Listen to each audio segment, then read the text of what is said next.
Welcome, everyone. I hope you're all safe and well. My name is Tafa Lukili. I'm the Events Director of the Oxford Climate Society and a master's student in environmental management here at Oxford. Our society aims to develop the next generation of informed climate leaders. In addition to our weekly speaker events, we run educational programs throughout the year, including our School of Climate Change. We taught over 1,500 people from all over the world last term. We also run the world's largest student-run climate journal, The Anthroposphere, and we are currently working with the university to develop net zero policies and incorporate climate into the curriculum. And so today's event revolves around one fundamental question, both in the Indian context, but more globally in developing metropoles. How can we reimagine the concept of sustainability, which is both sensitive to social and spatial vulnerabilities in the city? And to discuss this topic, we are delighted to be joined by Professor Anne Rademacher and Mr. Jagan Shah.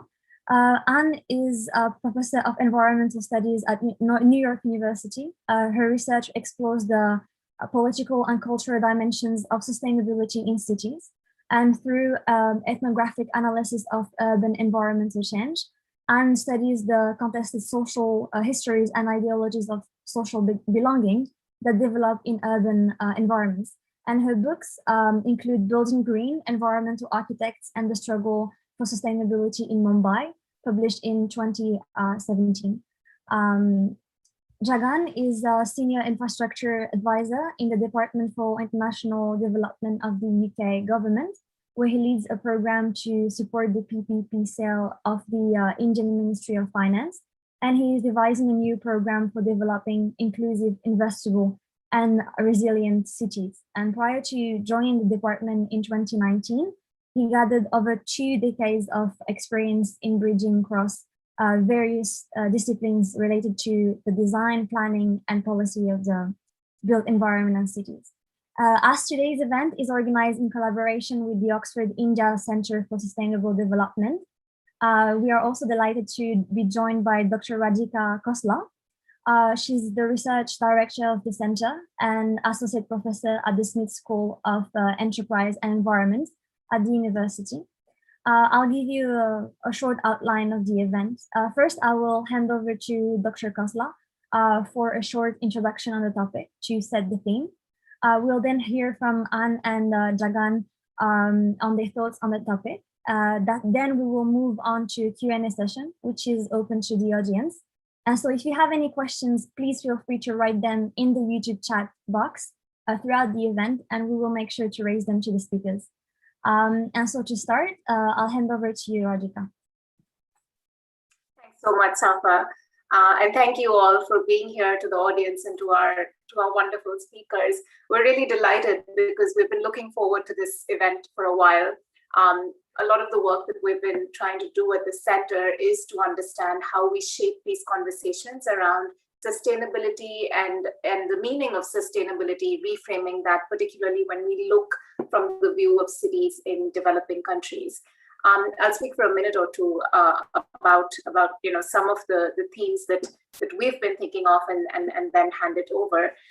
But in essence, the sustainability agenda has been taken up by a variety of actors, whether it's the government, NGOs, international development agencies, sections of civil society, and often it is understood very narrowly in terms of either master planning terms, and that agenda can be separate, distinct, and often in tension with other aspects of society and everyday life. The ways in which sustainability programs are often put in place don't speak often to its multiple and grounded meanings. And in some sense, the sort of climate agenda makes this even harder because it forces a kind of adding up and the question around, what does all this mean at a national level? How do we translate this into some kind of metric that can be converted into, say, carbon dioxide emissions?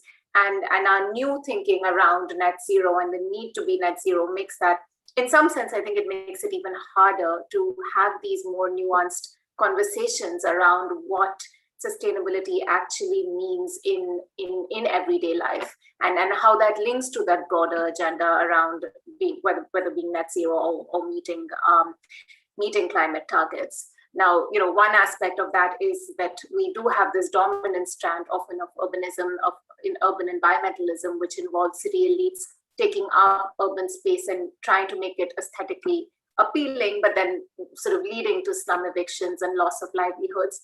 And so the question for us often is that, how do we emphasize the need for these community-driven conservation projects in the city, but also those that are not co-opted by elite sections? In other words, how do we ensure that these questions of sustainability can be addressed in a manner that speak to multiple meanings, that speak to multiple objectives, and at the same time are equitable?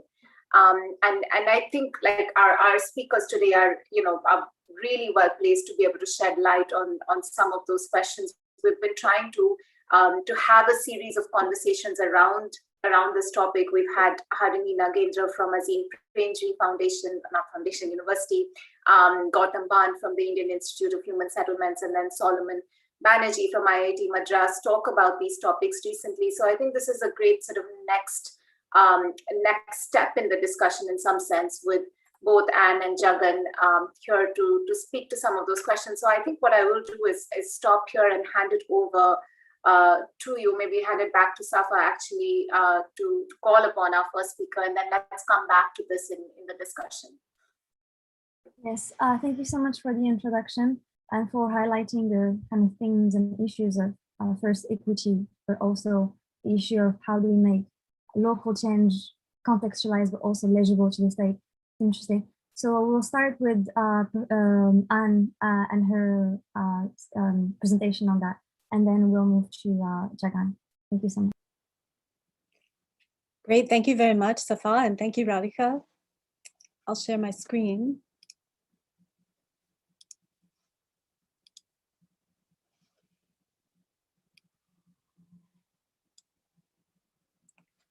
Right, so I appreciate very much the invitation to join you all and to think these issues through together.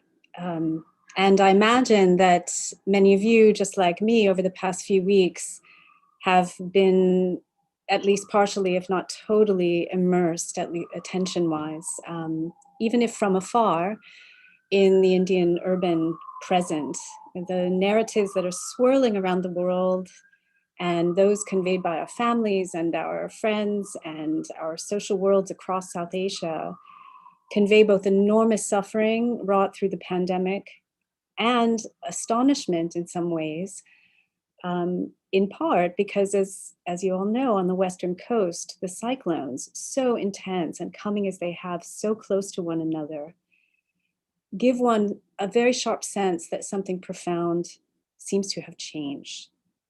If the Bay of Bengal has always seen cyclones, the Arabian Sea has heretofore been regarded quite differently. We knew it was warming, but now the reality of that warming in the form of cyclones, too, in the span of 2 weeks, the heavy rain, the rising sea level, right? The pace can be dizzying, and it defies the idea that climate change is a part of the urban sustainability puzzle or conversation that can somehow wait.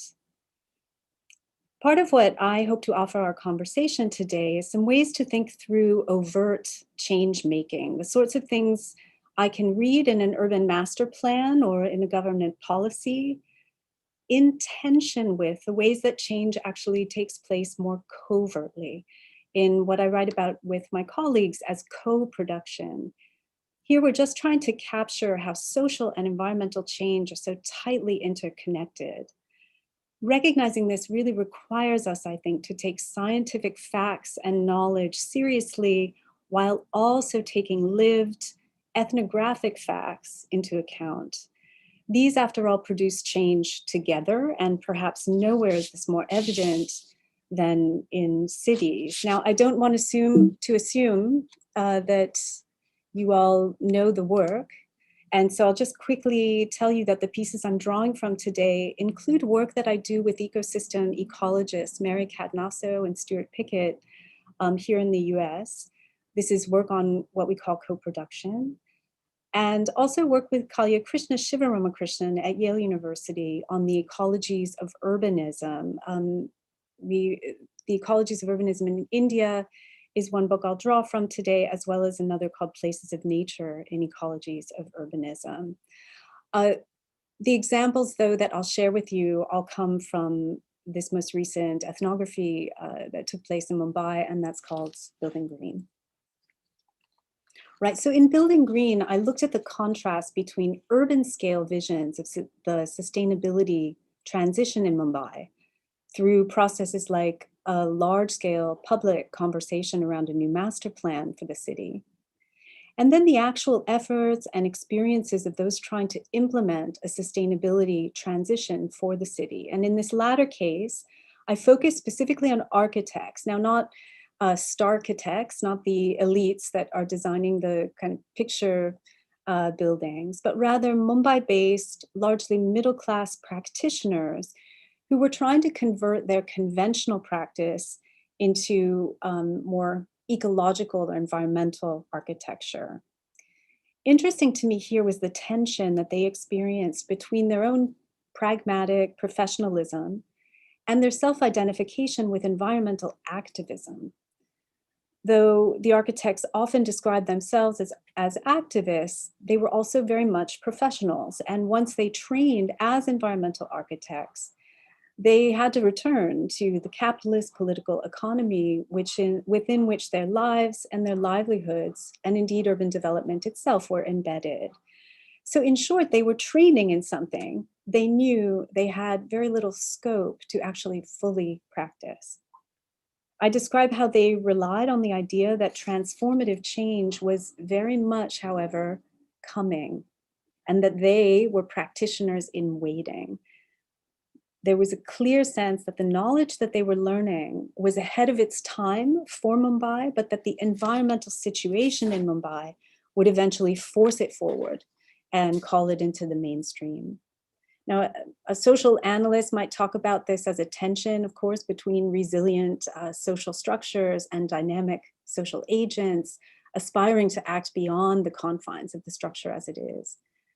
But more simply, it was described to me as the world as it is versus the world that is coming, the city that is versus the city that is coming. And the training was a kind of claim in advance on a fully transformed environmental, but also social and political economic future. It goes without saying, I suppose, that the sustainable city, or the so-called eco-city, is an old and incredibly versatile and often quite meaningless concept. But the cities of India, and in fact, coastal cities worldwide, are cities, as we all know, the Anthropocene, in the making right now as new cities in ways that we might imagine exercising control over, and in ways that we simply might not. This new data made its way around the world in 2019, for example, and appeared here in the New York Times with this striking contrast, a predictive map based on what we thought just a few years ago for Mumbai, and then one anchored to what the data tell us now. This was aggregated and mapped by Climate Central. As you can see from the excerpt from the article on the slide, this article fit Mumbai into a larger global narrative of the urban coastal future. But I probably don't have to tell this audience that when we look at the urban landscape of Mumbai historically, we're actually looking at a city that's famously phrased as stolen from the sea. The city's vulnerability to its interface with the sea is compounded in light of this, as well as the complete absence of natural landforms to act as defenses. Unlike, again, Kolkata, which has the Sundarbans, Mumbai is utterly exposed. Mumbai is a product of land filling, of concretization, of encroachment that has deeply transformed the city's coastal and littoral and intertidal systems. In a certain framing, there's never been anything sustainable about Mumbai, absent massive and sustained infrastructural intervention. But that's not the story necessarily of the lived city. the layered and varied worlds of social identity making, everyday relations of power, and the constant forging of ideologies of belonging to this city. And it's certainly not the story of the lived life of material infrastructure itself, for Mumbai is nothing if not under construction and constantly growing. Its present built form represents a fraction of the overall built footprint under construction now and imagined by 2050. So of course, enter my interest in the practitioners who design that future buildingscape.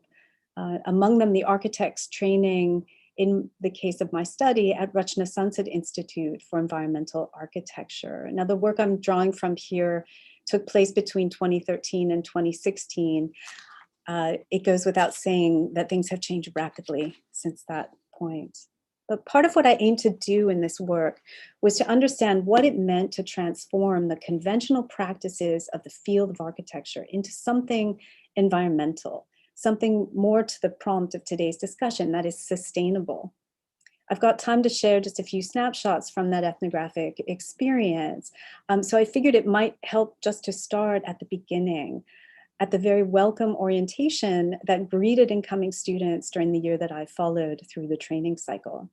The welcome session featured an opening lecture with the appropriate title, Sustainability, by Dr. Prasad Modak. He's photographed there with the director of Rachna Sansad, Roshni Udyavara. It was not a lecture about the global experience of a climate emergency, this lecture called Sustainability. Rather, Dr. Modak pointed to the colonial history that drove industrialization and that ultimately set us in the climate change bind of the present. But this was also not a lecture about Indian kind of colonial victimization. Instead, it was a way to argue that real and lasting sustainability could only be found by looking deeper into India's history.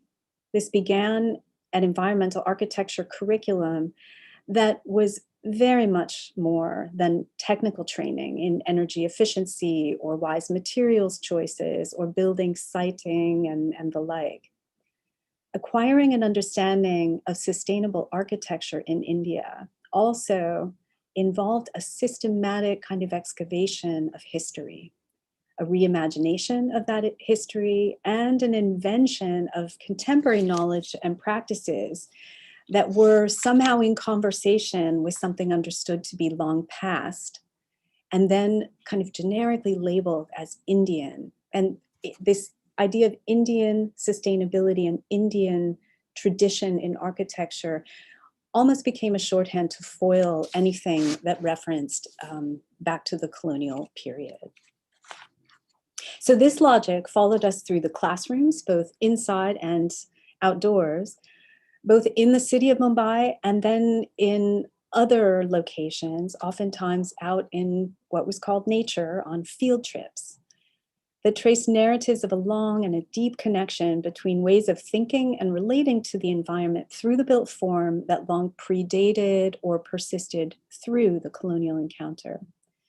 We looked to vernacular architecture forms as modes of learning about appropriate materials, proper siting and orientation, and a whole host of ideas that were then anchored to narratives of something called Indian sustainability. So on the slide, you see two photos from the many field trips that punctuated the curriculum. I note them here to give you a sense of how experiential learning about this Indian notion of sustainability was integrated into trainings.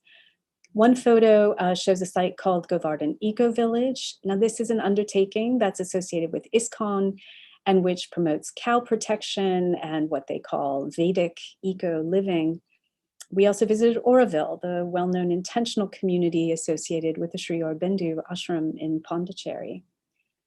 Now, an important aspect of many of the trips then, particularly in this moment when the politics of the Hindu right dominate Indian governance to dangerous and overtly violent extremes, was the extent to which sites that would otherwise be clearly marked for their identification with religious identities, histories, and even overtly Hindutva, were encountered on sustainability terms as politically benign, as neutral. In other words, to study a site for its sustainability characteristics had this collectively understood effect of secularizing and depoliticizing it. And I need to pause here to say very clearly that Rashna Sansad's students were extremely diverse in background, not only men and women, but also Jains and Muslims and Christians and Hindus and Parsis and others, from class backgrounds that spanned a wide range.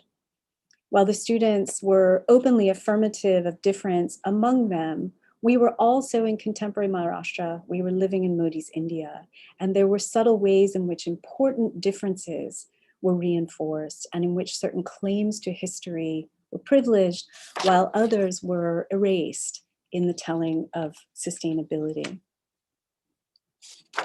To give you a quick snapshot again of just a sense of how Indian sustainability was narrated in this context of creating a more responsible urban built form.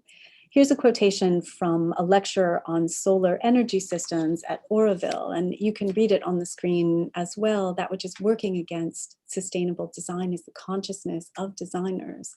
Sorry if this is moralistic, but it's my observation. Those who succeed have this consciousness through which you feel a need for holistic design. We don't have to look outward, we have to look inward toward our own history. We invented environmental architecture. Look at the Vastu Shastras, but you won't find that written in LEED standards. There's of course a lot more to share about how students both participated in, but also contested assertions for that for sustainable practices to gain traction in India, one needed to reconnect with certain strands of history or reinforce certain identity traditions. And I look forward to discussing it further a bit later. But this was only one in a range of important ways that the architects I learned among cultivated a sense of collective capacity to build the sustainable city.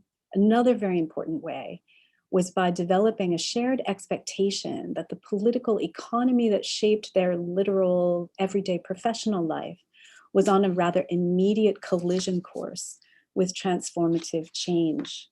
And here I just want to emphasize a few points.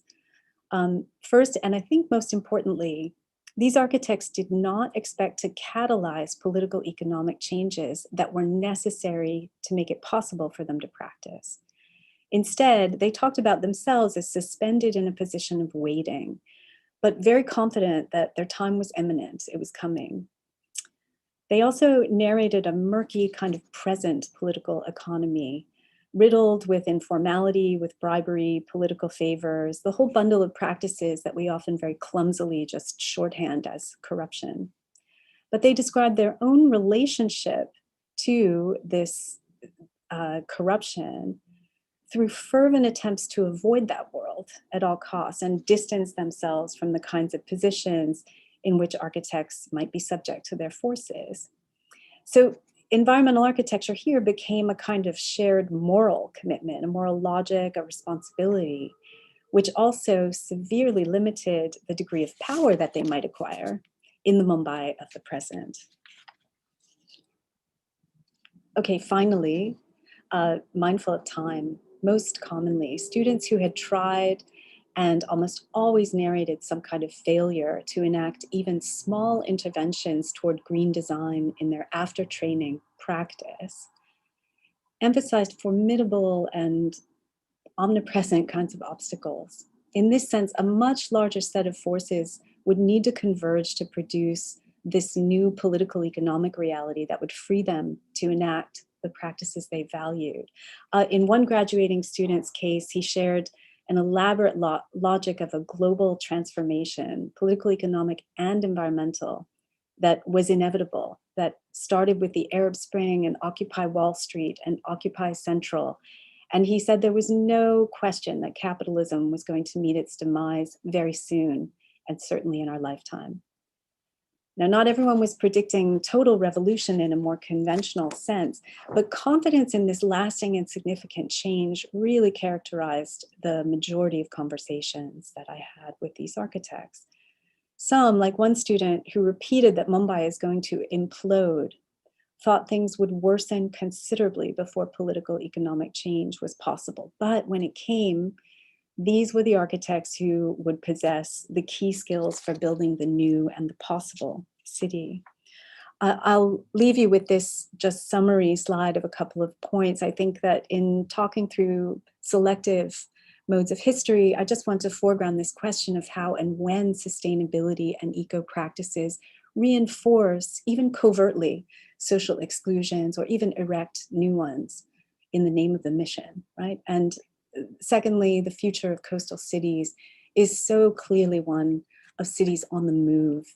The landscape itself is dynamic, and yet the identity making that goes into sustainability as ethnographic practice, as everyday practice, depends on logics of territory, claims to territory and claims to place.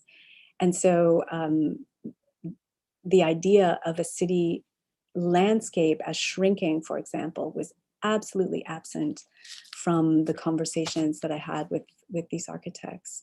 I'll conclude there and stop sharing my screen.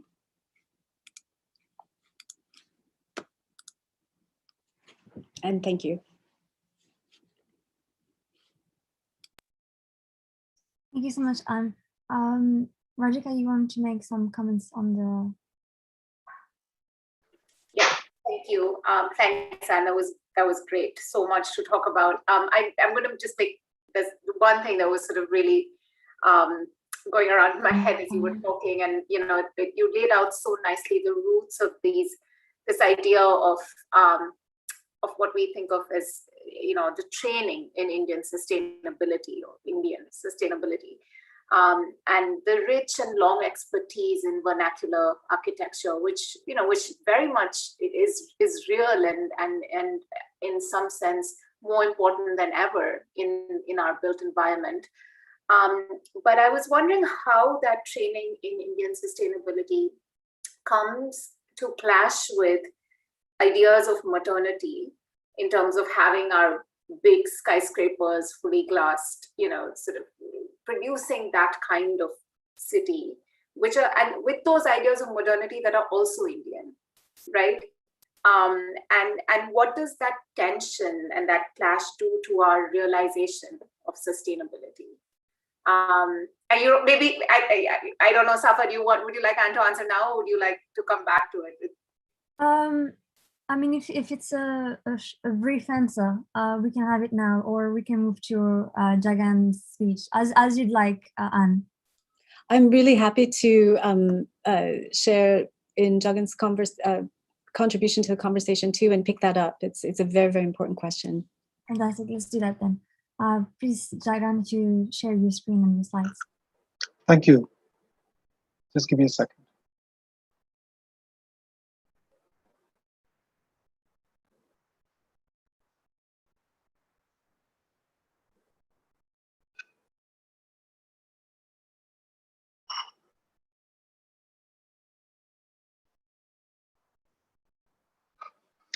Okay. Safa, could you just confirm that this is visible? Yes, everything, and you're perfectly audible as well.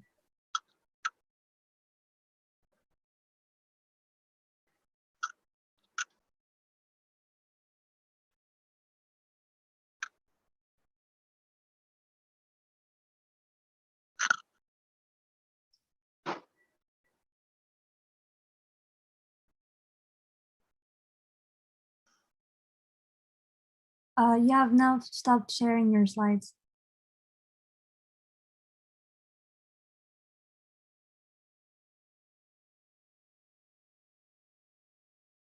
Jagan, would you like to share your screen one more time?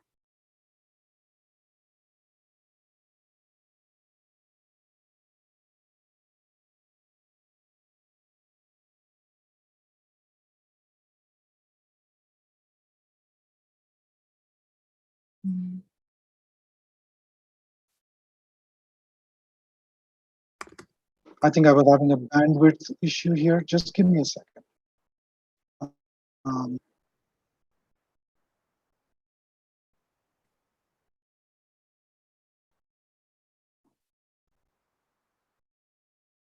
Is that visible, Safa? Yes, it's visible. Wonderful. I'll just go into slideshow view. Yes.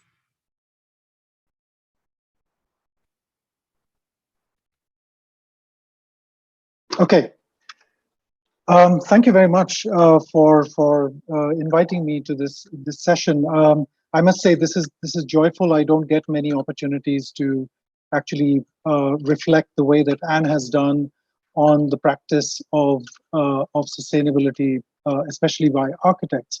My introduction did not mention, for instance, that I am an architect by profession, and my post-graduation was also in architectural history and theory. So I was trained for pedagogy and research, and yet I found myself through a twist of destiny, one might say, in the Indian metropolis and actually working on issues to do with Indian cities and the policy and practice of urban planning in Indian cities. So it's really quite a joy to be part of this conversation.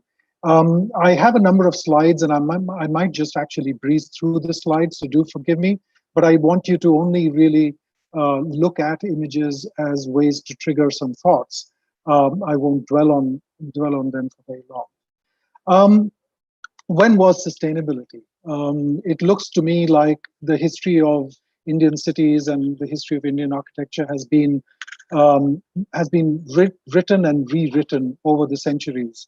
From the Harappan and Sumerian civilization on the left side, this is actually some notes made by two archaeologists in the early 19th century, Gadd and Smith, who compared the Sumerian and the Harappan scripts to basically discover what to me is revelatory, that even in those ideograms, there was an ideogram for what a house is or a plot of land is, what a dwelling is. So from 2300 BC and the plan of Mohenjo-daro that you see in the middle of the slide to, on the top right, a palm leaf manuscript that actually has the trigonometry that helped master builders build the temples in India, to the city of Jaipur in the 18th century, planned as a rational Enlightenment era plan for a city in India, organized as per the crafts and actually organized as per the caste system.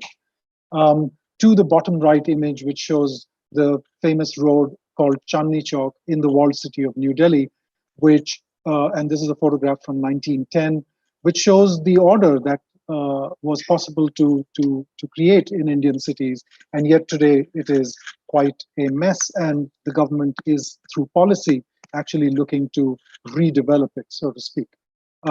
So is this all an evolutionary journey towards achieving sustainability? Or has the question that the Brundtland Commission asked about sustainability, which is to leave something for the future generations that does not actually compromise their ability to make choices, to live a life which is sustainable, have we just gotten into a cycle of asking that question?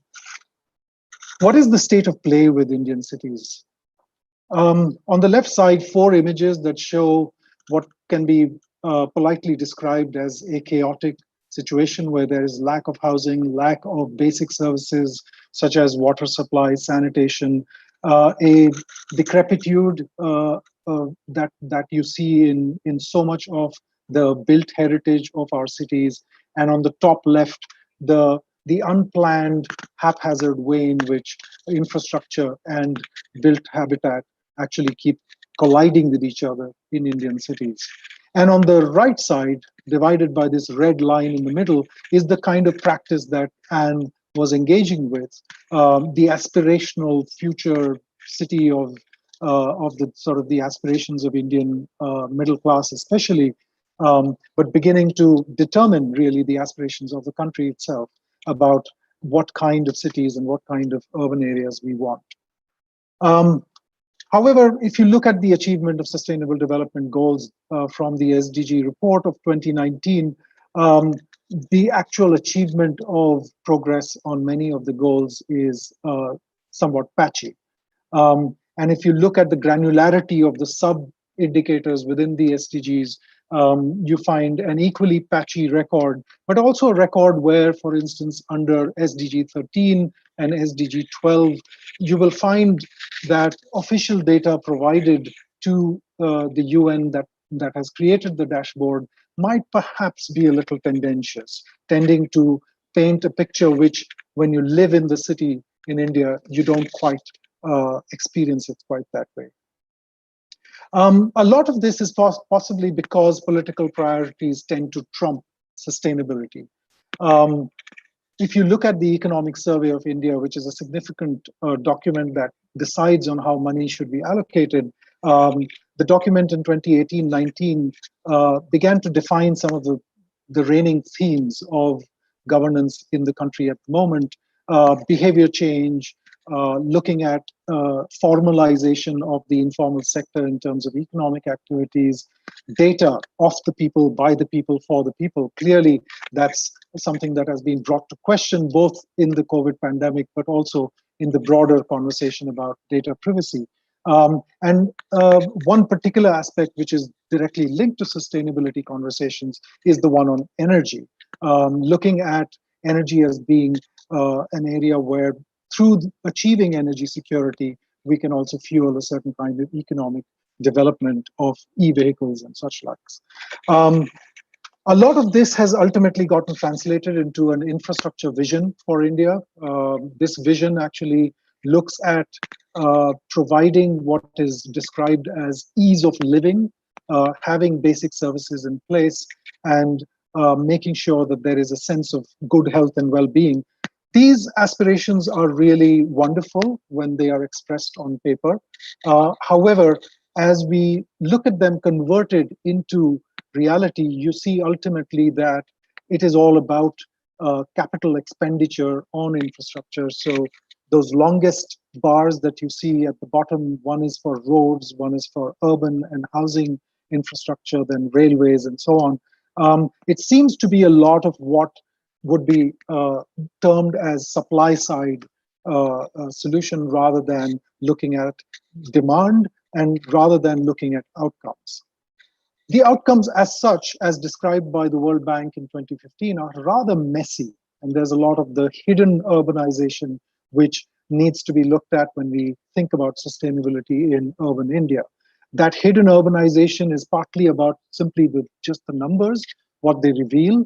They reveal that informal urban settlements without municipal governance, and therefore without the services and the regulation that comes with municipal governance, have increased in a dramatic way, 2,532 during the period between 2001 and 11. The spatial patterns of this kind of development are fairly messy.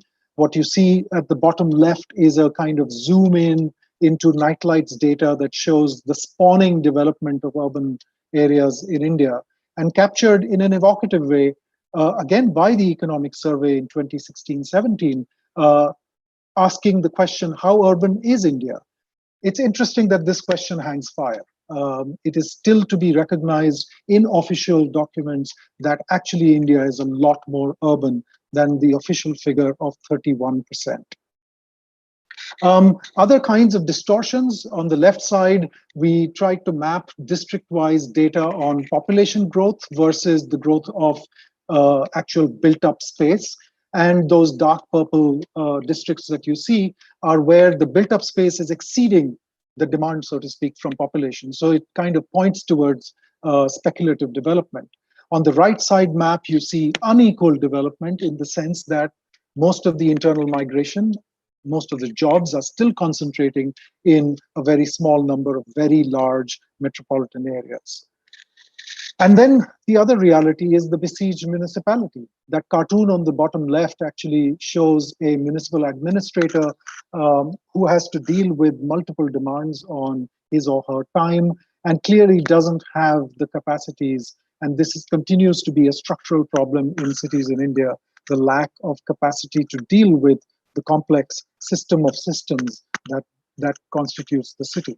Partly it is also because the constitution demands from municipal administrators that they deliver 18 different functions, which range from urban poverty alleviation to roads and bridges to urban forestry and the protection of the environment. And these complexities simply don't lend themselves to any level of sustainability thinking simply because the capacities are not there. So where does sustainability really reside? Where do you begin to build a sustainable Indian city if you are the administrator or the policymaker or the planner? And to top it all, if you see the bars, I want you to just look at the yellow color. This shows how much money has to be transferred to cities to actually fund not only their maintenance, but also the little bit of augmentation of infrastructure that they have to do every year. And clearly the dependence of Indian cities on state governments and central governments is growing exponentially. And this does not bode well for the future of sustainability. Financial sustainability is embedded in the idea that we should be able to make environmentally sustainable cities. And then buy all the land you can.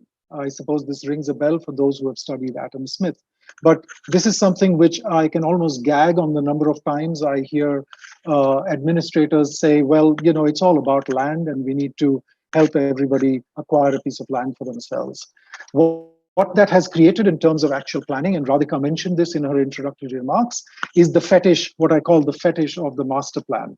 The ruse that actually allows us to conspicuously keep consuming space, agricultural land, keep urbanizing, whereas ultimately it boils down to maps which don't have any conformity with what is happening on ground. And then you see in the context of the region as well, and you might not discern exactly what's happening here, but on the left side, you see the plan that I just showed you of the Delhi master plan, which if you look at it in conjunction with the region around Delhi, that spawning gray development is actually the built up areas, whereas the master plan simply can't contain this kind of development. Again, the messy, hidden urbanization. It's important to recognize that now we have really good analytical and research wisdom that helps us understand where the problems really lie. So I refer to the New Climate Economy's work on urban sprawl, for instance. And what I've been describing in those maps is urban sprawl and the way in which policies actually subsidize sprawl. So fundamentally, for us to make the Indian city sustainable, to make buildings that are sustainable, we need to create the policy environment that doesn't create what seem to be inadvertent outcomes, but clearly are outcomes which can be predicted if you follow certain kinds of development pathways. Unfortunately, a lot of those pathways lead to what I describe as endless sameness. For visuals of 4 metropolitan areas around the globe. And frankly, I put this together about 6-7 years ago, and I can't remember which city is which, because that's precisely the point. You are creating the same kind of burden on the globe through this kind of urbanization. The cost of business as usual is high. All those red letters that you see on the slide are just indicating the different ways in which those costs are actually incurred, whether it is lack of efficiency or social inclusion caused by certain patterns of development, traffic congestion, you name it. There are many, many different ways in which business as usual simply can't continue. And that's, I guess, part of our argument today, which is sustainability can only be achieved if we change the way we think of things. I won't dwell very much on this slide, but basically there is an economic cost to inefficient systems. So sustainability has to be thought in terms of actually being able to afford the future. And it looks to us today that urbanization in India is actually unaffordable for India in terms of the losses that it incurs in the case of disaster or any kind of failure of the system. So the cost of failure and the cost of inaction, not actually acting on policies as and when they are required. To me, the unsustainability travesty, as I call it, is these concrete tree guards planted by the East Delhi municipal corporations. It doesn't look like any tree will survive with that tree guard, but it looks like some kind of, Anne, you referred to corruption, some kind of corrupt procurement has taken place that actually allows a supplier to give you these concrete tubes with holes in them, expecting trees to actually, sprout from there. And the caricature that comes, or the almost the I would say the surreal nature of things when you juxtapose images like that banner on top for a business, which is actually using the green metaphor. I'll end with my last few slides. I think the whole challenge is about imagining sustainable futures. Our imagination is really fundamental to this, and we need to spend a lot of time on this, as scholars like Richard Sennett have pointed out. Fundamentally, we need to talk about technologies. When the miniature painting on the extreme left was created to depict Krishna's Dwarka city, it was depicting an era when craftsmen and artisans were working with patrons to build things which were meant to achieve the highest, to represent the highest levels of art. But the image that you see in the center is actually an advertisement from 1946 for cement. But the allegory represents this new kind of city with people wearing, hats and in new motor cars, leaving the village behind, which is often the far off horizon. And then we have Richard Rogers talking about Cities for a Sustainable Planet in his book from 1996. This is clearly an inconceivable future for us in India, but it begins to shape people's imaginations, and that is a problem when you talk about sustainability. Is imagining of sustainability about choosing the right morphologies? I use images created by the London School of Economics LSE Cities program to look at the morphologies of different cities. And do we have the manpower, the architects, the thousands of architects and planners and urban designers that need to get down into that morphology, into the grain of the city to begin to create the sustainability within it? And then can we actually choose what I call undivision, because all our cities are divided cities. This is a fundamental historical division that took place in a city like New Delhi, where Edwin Lutyens planned a new capital, creating a sanitary corridor between the new capital and the old walled city, as he said, to keep the rats from the old city from coming into my new city. So can we undivide, actually, our cities to make them more sustainable? Very importantly, can we actually build the science of the city and ingrain that into the way in which governments work? These are just diagrams that we did in my previous organization, where we actually took apart every single sort of process flow for every different type of waste in the city to identify points where financial incentives can work, to identify points where the municipality has to spend money. But really, this level of scientific disaggregation of that enormous complexity of the city is what is required if we have to achieve sustainability. And my last real point is it's a lot about choosing community and choosing trust above everything else. I use this image of a particular kind of town planning method used in India, which is that a number of different agricultural property owners pool their land together, decide that they want to build municipal infrastructure, allocate space. In a sense, they give almost 20% of their own land holding for municipal infrastructure, for common facilities in a cooperative way. So it is possible to build community and build the sustainability in our cities through the process of trust building. And I think that's fundamental to achieving a sustainable city. I'll stop at my last slide, which is just an image gazing out. It's inside the city looking out, and how can we actually bridge this imaginary divide?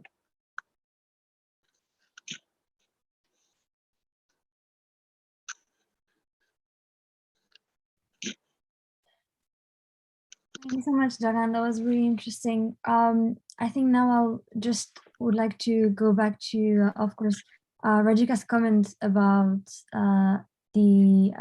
Anne's presentation, but also we can link it to your presentation and the points you have raised. Rajika, please. Thank you, Jagan. That was really great, and great like juxtaposition with, with sort of Anne's view on the city of very different lenses and both simultaneous. And I might just sort of ask a question that opens up the conversation, questions for both speakers. You speak so, Jagan, you speak very sort of poignantly about the multiple objectives that the city faces, right? And these are simultaneous and they are urgent, and they are, they have to do with varied things, whether it is jobs or crime or water, land. Climate is usually the bottom of the totem pole as far as these very real housing, like very real sort of goals and deliverables that the city needs to deliver on. And all of this happens in the context of weak infrastructures and low capabilities, right? And that is very much the nature of cities in developing economies, and the messiness is endemic to that, right? And when you were talking, I was thinking that, are we trying to fit a version of sustainability into that messiness, or should we rather think of what version of sustainability, should actually come from this type of situation that we're dealing with across cities in emerging economies? So I'm sort of really pushing on how we think about sustainability now, and should there be a different view to it altogether instead of trying to make it fit into this very complex organism that we have. And with that, I might open it up to both of you, and I know Safa has a bunch of questions. Maybe I can quickly answer that, and then Anne, I think, has to respond to your earlier question. But Radhika, I don't believe we are chasing a wrong sort of definition or approach to sustainability.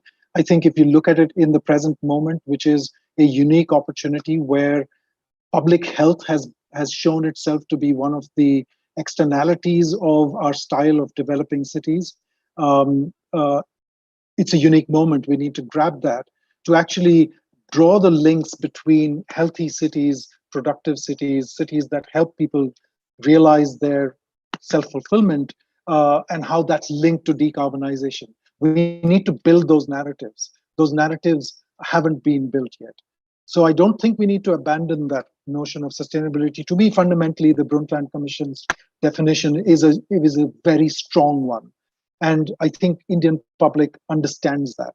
But we need to make everybody realize that healthier future is linked to actually decoupling ourselves, unlocking ourselves from the styles of development that we've been doing till now. And this is a rare moment when we get that chance. It's not the first time in history. It has happened with cholera epidemics in the past. The city of Surat, when it had the plague, completely revamped its entire governance systems, and now is one of the most livable cities in the country. So let's grab this.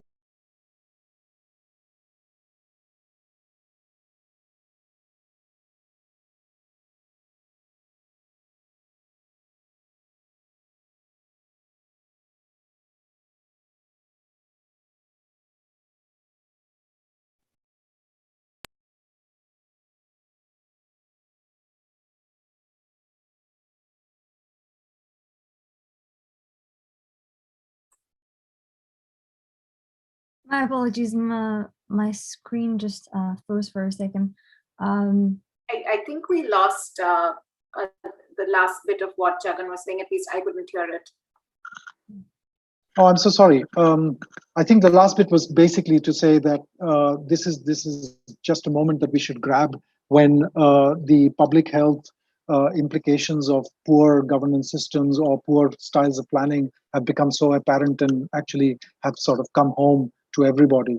To link that with sustainable pathways that need to decouple, that need to unlock us from business as usual, I think those narratives need to be built now. And we might lose the opportunity that has presented itself only at certain moments in history. It presented itself with the cholera epidemic in the city of Surat. When the plague took place, they completely revamped the planning and management of the city to deal with the aftermath of that. Likewise, I think the post-COVID city is a great opportunity for us. If I could maybe pick this up, because it's such a, I think it's a useful prompt to think with, are we chasing the wrong definition of sustainability?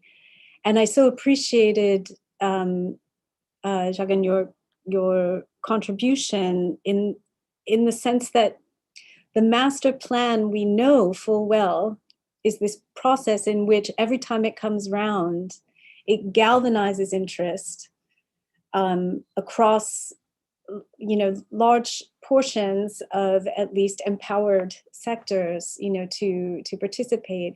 And this, I mentioned in Mumbai when I was doing the work for Building Green, the visualization and kind of consultation phase for the new master plan was also underway. And so there is social work that master planning does. What it does not do, and Jagan, of course, you showed this so eloquently, right? What it does not do is tell us a whole lot about the city as it is or the city yet to come, right? It tells us about a certain scale of imagining how a city will develop and rarely does it, right? And so looking at it backwards, looking at master plans of the past and comparing them to contemporary maps, it's, as you said, is almost caricature.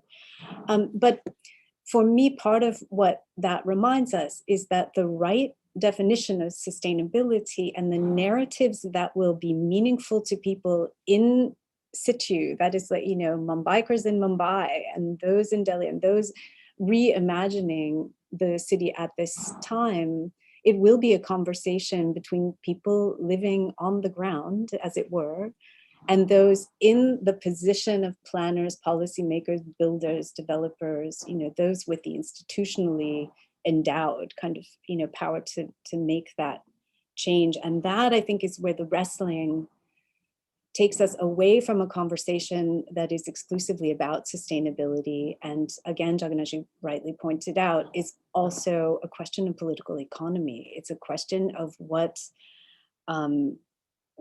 not just what's affordable, but really what's tenable, right? So there's the unaffordability of failure itself, but this cost of inaction, back to the very beginning of, framing and thinking through my own, what I wanted to share with you all today, the Mumbai of the last several weeks has been one of saying, if this thing hits with the predicted intensity and impact that it very well could, the costs in human life and economic terms and lost cultural resources, et cetera, will be unimaginable, right? So sustainability, I think we're reminded that we can only think and define this from the policy level to a certain degree. And to another degree, there's always going to be something in situ that has to be worked out. It links back, Radhika, I think, to your earlier question about, well, where does the modern or contemporary vernacular, as it were, come into conversation with these ideas about the deep history of a sustainability wisdom that is uniquely somehow Indian. The two are always in conversation, right? And so part of invoking all of that older and longer standing vernacular knowledge and tradition is about inviting it then into this process of saying, what is the sustainable form for Mumbai that will be possible once this window opens up? Now, how that window opens, are we in it right now? That, I think, is an energizing and daunting question. I think that window, Anne, is also linked to recognizing that, that point about, how much of India is urban. You realize that actually, people are living in a large, urban landscape, and this has been built. Now this has to be made sustainable, and therefore there's a kind of granularity to action. And I believe it's the communities. We have to do more work at the ground level than perhaps we need to do at the policy level. We need to create the confidence and the evidence that informs action and change the behaviors of communities so they realize that, in a sense, their destiny is in their hands. And that will have possibly a knock-on effect on the way in which the political economy actually behaves. Right now, you've got these two worlds which have been sundered apart, and it's very convenient for the political economy to keep them apart, which is the local neighborhood and the big questions about how you spend money and what kind of development are you enabling through policy. These two have to come together, and bridging that is actually a civil society operation, is the operation for institutions of research, think tanks, and community workers. Government has very little role to play in that, but government has to agree to enable it and agree to participate in what comes out of it. On this point of kind of both middle-out approach and bottom-up approach, you mentioned in your talk, but also in one of your previous interventions, the need for the municipalities not to kind of monopolize the management of the commons, and so to give space for community-led interventions like initiatives and participation. But you also said that given the limited resources of those besieged municipalities, it should be difficult for them to take on the process of discursive planning, as long and resource intensive. And so you suggest instead for the local community to kind of organize themselves. And I had kind of question about this, because how in that setting would we not be reproducing those kind of power dynamics that already exist within the cities, sort of amplifying the voice of more privileged members of the community or more privileged communities and silencing the voice of the poor, and at the same time lending that kind of struggle the allure of democracy and bottom-up approach. So if you could clarify that. Sure, Safa. Thanks for asking that question. I think the capture, the elite capture of the city in India is actually enabled by city government itself. I don't think the voices of the poor are, in a sense, not available if you're listening to them. They're very much there. It's a fairly it's a clamor for attention, but the attention is simply not being given to it. And partly it's because our imaginations of cities are so guided by the idea, partly by that fetish of land development and land monetization, that we don't realize that we've built these cities, and it's now the citizens that will need to work with government to make them sustainable. They're not currently sustainable, but there are low carbon lifestyles. It's really the 0.1% of the population that leads the completely unsustainable lifestyles. The Indian sort of quote unquote Indian lifestyle, which is frugal, which actually economizes on resource consumption and so on, partly because that's part of survival, that's part of actually building a life for yourself. Let's not forget, in India, on average, I think the figure is that it takes 7 generations for the poor to rise out of poverty. 7 generations. It's astounding when you realize that. So the frugality and the low carbon pathway is actually a survival technique. But the government simply don't recognize that in that survival technique, in that low carbon pathway is actually the sustainable future. That's where the solution lies. Simply because the entire political economy is dictated to by an elite, which has captured the narrative. Thank you for your clarification. I was wondering if also Anne could maybe link that to as well, like the middle out approach and the role of practitioners in that setting. Yeah, I can draw from the practitioners that I worked with expressing an inability to act fully autonomously, right? Because so often for an architect, for example, you're working for a client. And so this client-driven, builder-driven, developer-driven, or oftentimes government policy-driven agenda was talked about as the ultimate obstacle when it came to implementing change. But back to our earlier point that we were discussing, right? The idea that this isn't going to last much longer. This is untenable, and it's untenable now, not untenable in 2050, for example. It is literally untenable now. That was also so real that, many, what I was doing was tracing the work that the architects that I went through training with, tracing what they tried to do afterward. And of course, they kept their positions and continued to try and fail to enact sort of greener interventions in their designs. And they often maintained a kind of collective conversation with one another, those who tracked and trained together, planning for what they would do, as soon as the opportunities arise. So I'm not sure there's an easy India scale kind of answer to the question itself. I do think that the processes and conversations on the ground and the location of these cities and the specific environmental stresses that they face in the immediate term and the long term, right? Mumbai, I'm saying over and over, is incredibly vulnerable simply as a landmass. And so the luxury of time to think all this through or talk it out, or, for government policy and the on the ground processes to somehow harmonize, again, that time simply, it isn't necessarily there. Thank you. Yes, you're quite right to remind us that different cities are exposed differently and vulnerabilities are felt differently also across neighborhoods, I suppose, in the city.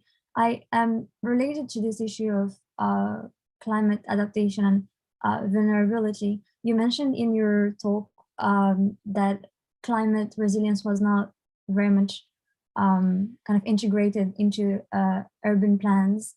And this seems a little bit surprising, I suppose, when given the overall integration maybe of climate change, climate mitigation into other development goals in India. And so I was wondering whether you would be able to kind of elaborate about why this lack of integration is happening, and whether you think there would be issues of technical lockings, for example, or like design locking in the future. Because obviously, as you said, climate change is seen as an issue of the future, but climate change is current. So, yeah. Sure, I'll just take that quickly and then pass it as well to you, Jagan. But this was astonishing to me, to go through the training cycle for environmental architecture and have virtually no conversations in Mumbai about climate resilience or climate change, really. I mean, climate change started things off as a sort of galvanizing reason that environmental architecture was important worldwide. And the sort of global conversation about creating sustainability in cities had something to do with resolving the emergent understandings of what climate change would bring. The only way that I could make sense of that absence had to do with the foregrounding that happened inside of all of the technical training that also occurred, the foregrounding of this importance of understanding sustainability as something deep in Indian history, right? In invoking history and sort of creating collective senses of identity, what do we share together as an identity? What can we together as a collective invoke, as a collective of Indian environmental architects? We can invoke this history. Well, this history anchors very clearly to territory, a place. And where were we? We were in Mumbai. So maybe the really deep history of Mumbai was of multiple islands. But Mumbai as a city's history was as a single urban territory, right? And the challenge was to build a sustainable city on that territory. There's somehow, this need to anchor the claims to territoriality doesn't have a whole lot of space to conceive of territory vanishing. it has virtually no space to discuss what happens when huge populations of people need to be conceptualized as literally in a kind of, whether it's managed or unmanaged, there will be retreats, right? I mean, we can make no mistake about it, not just in Mumbai, but here in New York and in many other coastal cities worldwide. A lot of inhabited territory now, and built over. I don't have to remind folks that are familiar with Mumbai, there's a coastal road under construction right now. So there's a real disjuncture that persists between what we know about territorial change along coastlines, urban coastlines, and how thinking about sustainability, how much really sort of technical thinking about sustainability is able to absorb it when the other thing that it's engaged in is simply trying to say sustainability is part of our identity, it's part of our history, it's part of what makes this meaningful for us. This is not something that the globe is telling us we have to do. It's something that we know as an Indian society how to do already. And actually we have something to teach them. That's why I pulled that particular quote. We're the ones who invented sustainability. You won't read that in LEED standards. In other words, the LEED standards don't actually get it right. There's a reason it's not working yet, because we have to come back inward and learn also from our territory, right? Learn from the place. So how do you let go of territory in that context? It's an incredibly socially complicated thing. Yeah, that's very interesting. I think it reflects in other contexts as well. For example, the idea of ecological civilization developed in China, or in other contexts, like the link between sustainability and, for example, Buddhist precepts or Islamic precepts. And it's quite interesting, this urge to always link it to something that is inherent and essential within the culture. But yeah, Jagan, do you want to as well reflect on this question of why the lack of climate resilience considerations in the planning? So I want to sort of extend from Anne's argument, if I may, and I may also get it wrong the way I'm understanding it. But I think when you speak about a city like Mumbai, for instance, where close to, at some counts, at least half of the city is living in informal settlements, but they're informal only from an official speak perspective. They're not, informal as such. That territory is very well organized, and it's organized around livelihoods. A lot of it is basically about livelihoods, and I think we need to think about sustainability also from this perspective, which is that a lot of informal livelihoods in the poor communities, I'm just using the term as an official term, in the poorer communities of the city, those livelihoods are actually linked to sustainability. They are about material recovery. Take the famous example of Dharavi in Mumbai.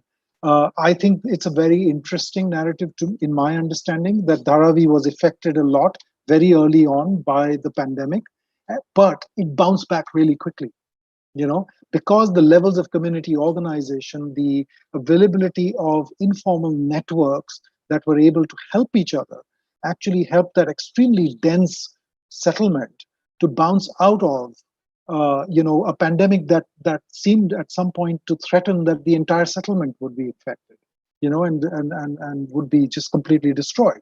But it didn't. It bounced back because fundamentally the cooperative arrangements that come from livelihoods, from running an informal economy, and you might have heard the Indian economy is about 90% informal, which is another sort of eclipsed fact when the government talks about India.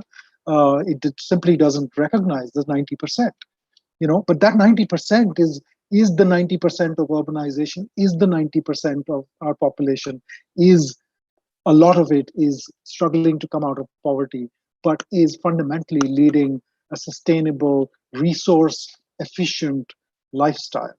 And we simply need to recognize that as a narrative for development rather than to treat it or to shun that phenomenon as being something which is contrary to what we wanted. You know, it's not an unintended consequence. It's not an undesirable thing. It's actually the root to this, you know, it's the solution. It's part of the solution, at least. Thank you so much.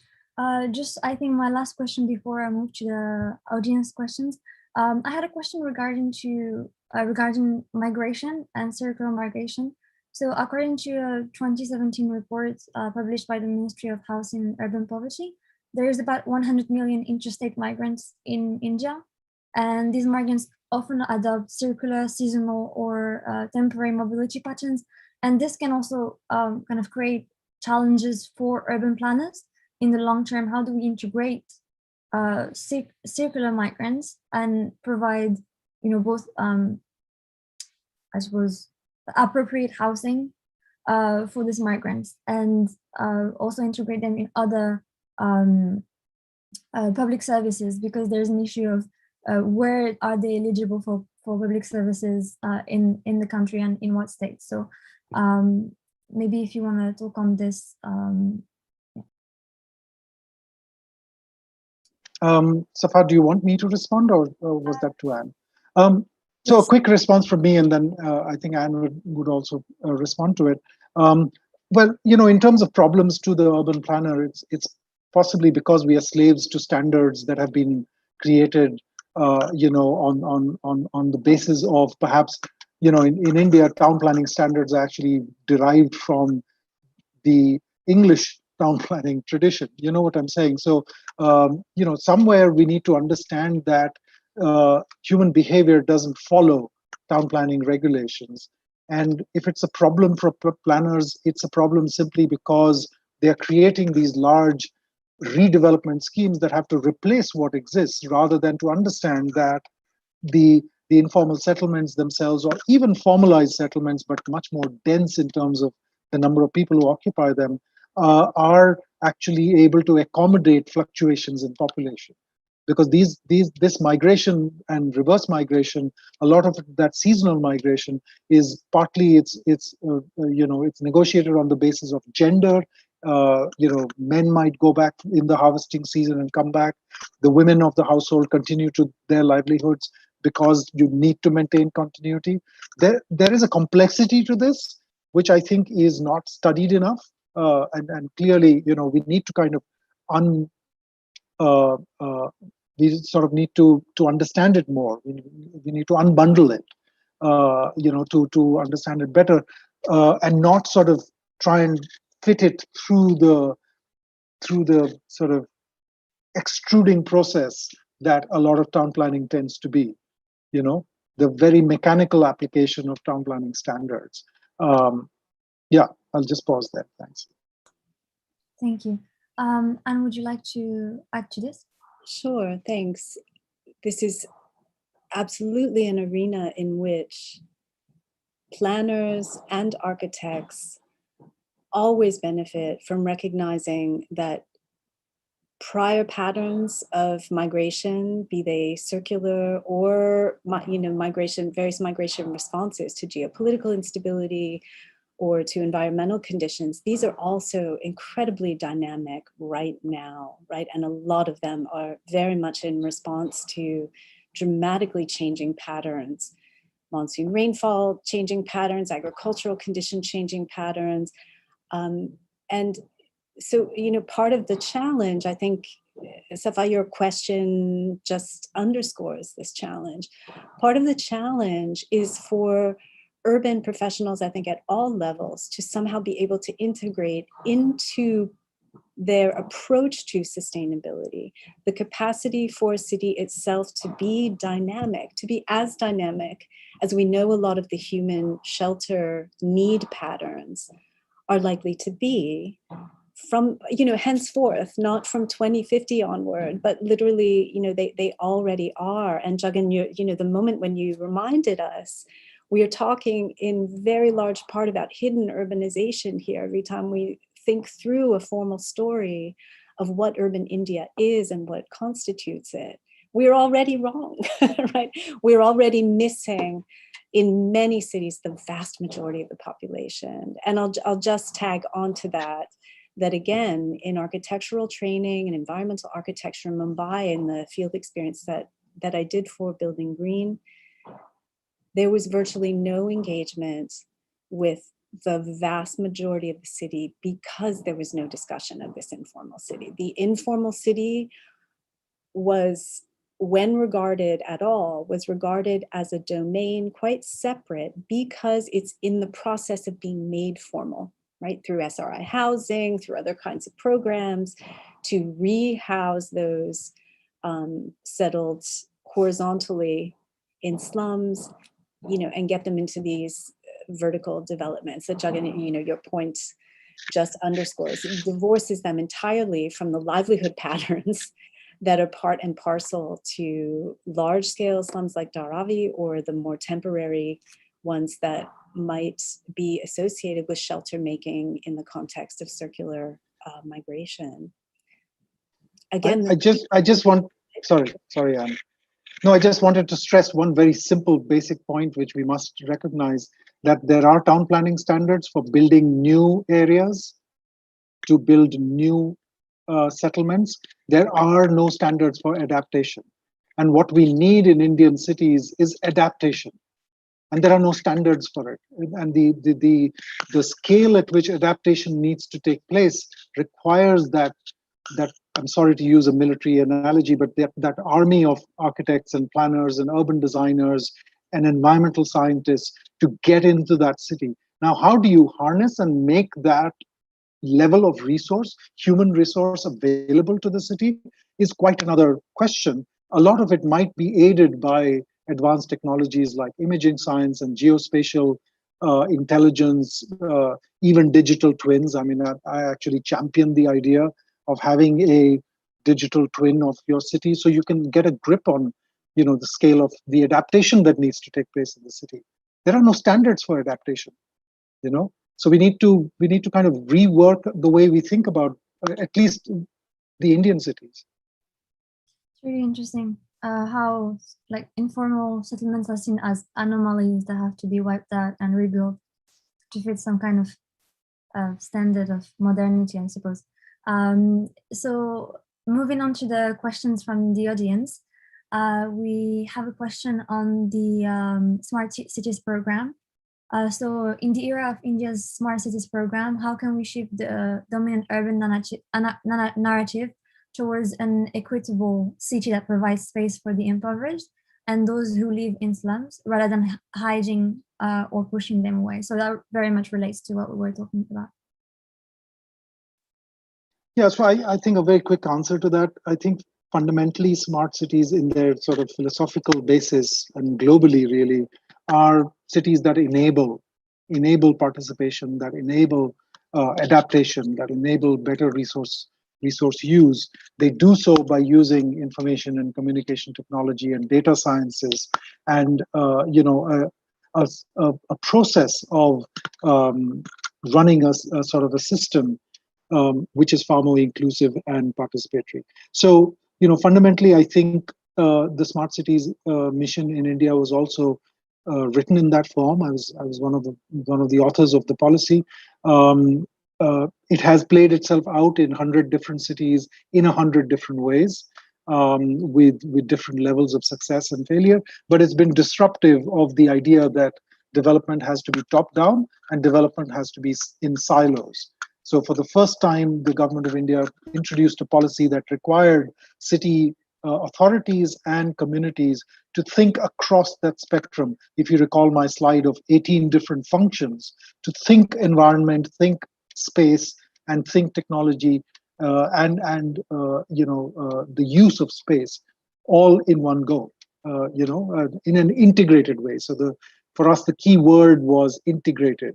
And it continues to be part of the disruption that it has created, which is to get administrators and communities to think in a more integrated way. Thank you. Anne, would you like to address this question as well? Yeah, I would just underscore what you yourself said, Jagan, 100 cities in 100 different ways. So smart cities are a marvelous template and a marvelous disruptor.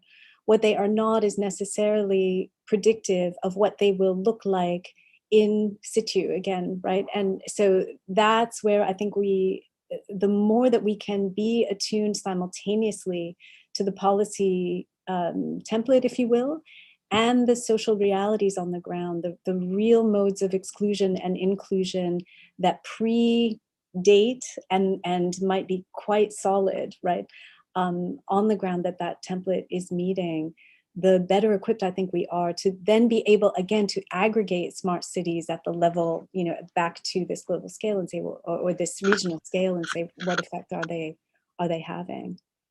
Yeah, let's think about smart cities as a process rather than a thing. It's not some kind of finished product that everybody has to mimic. Thank you. As many of the questions are related to our discussion, the discussion we had previously, I think we'll just keep it to one more question. So how will the unique geographical and cultural conditions of India, such as the caste system or the diversity of languages and cultures, affect the road to sustainability for the country on the overall? I think quick response from me. Well, I tried to allude to this when I called Indian cities divided cities. The caste system, for instance, is a huge dividing factor. We are ghettoized in our cities, and we continue to be that way. So that fragmentation is, to me, it's anathema to sustainability, to achieving sustainability. But at the same time, it's not something we can erase. So the adaptation is going to be to find ways in which we can bridge between those divided fragments of the city. And I think that's only possible to do by reinforcing commons. And commons are of various kinds today. Public transportation is a commons as well. It's a leveler in some sense. So we need to find those commons and find them in a sort of a 21st century way. The Mumbai has the famous Mumbai Maidan that Charles Correa championed so evocatively, where there could be hundreds of people playing cricket together. That's wonderful, but we don't really have that kind of commons in a physical reality. But the commons are a lot about systems and networks that everybody accesses, and in an equal way. Thank you. Anne, would you like to answer this as well? Sure. I would just quickly add to that the absolute necessity to remain vigilant relative to the ways that invoking sustainability actually covertly reinforces social exclusions of various kinds.